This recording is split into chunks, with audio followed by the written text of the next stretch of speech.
যদি আমি আগামী বছর বেঁচে থাকি আল্লাহ রাব্বুল আলামিন আমাকে যদি বাঁচিয়ে রাখেন, তাহলে আমি শুধু 10 তারিখ 10ই মুহররম রোজা রাখবো না, আমি 9ই মুহররম 10ই মুহররম 2 দিন রোজা রাখবো। সুবহানাল্লাহ। তাহলে 9ই মুহররম যদি রোজা রাখা হয়, 10ই মুহররম রোজা রাখা হয়, তাহলে 2 দিন হলো। তাহলে ইহুদি এবং খ্রিস্টানদের সাথে মিল বলো না, তাদের বিরোধিতা করা হবে। তাহলে কেউ যদি 9ই মুহররম এবং 10ই মুহররম রোজা রাখে, সেটাই উত্তম। যদি 9ই মুহররম রোজা রাখতে না পারে, তাহলে 10ই মুহররম 11ই মুহররম এই 2 দিন রোজা রাখবে।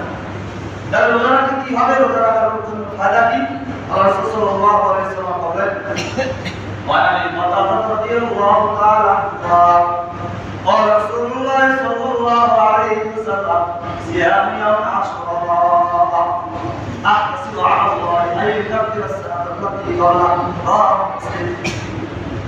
قتادة رضي الله تعالى عنه বর্ণনা করেন, রাসূল সাল্লাল্লাহু আলাইহি ওয়াসাল্লাম ইরশাদ করেন, সিয়াম ইয়াউম আশুরা, যদি কোনো ব্যক্তি মুহররম মাসে রোজা রাখে, আল্লাহ রাসূল সাল্লাল্লাহু আলাইহি ওয়াসাল্লাম বলেন, আহতাসিবু আলাল্লাহ, আমি আল্লাহর কাছে আশাবাদী আল্লাহ রাব্বুল আলামিন পূর্বের বছরের যত গুনাহ আছে আল্লাহ রাব্বুল আলামিন ক্ষমা করে দিবে।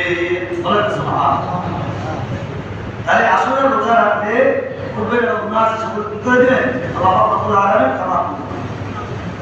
এরপর বলেন আরেকটা হাদিসের ভিতরে যে আফদালুস সিয়াম বা'দা শাহরুল্লাহ রমজান, যে রমজান মাসের পরে উত্তম রোজা হলো কোনটা?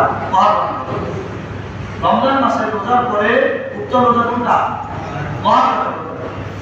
তাহলে মুহররমের রোজা যদি আমরা কেউ রাখতে চাই, আগামী বৃহস্পতিবার, আগামী শুক্রবার, আগামী বৃহস্পতিবার 9ই মুহররম এবং শুক্রবার 10ই মুহররম, এই 2 দিন আমরা রোজা রাখতে যদি কেউ রাখতে চাই রাখবো। আর যদি 9ই মুহররম যদি রাখতে না পারি, তা 10ই মুহররম, 11ই মুহররম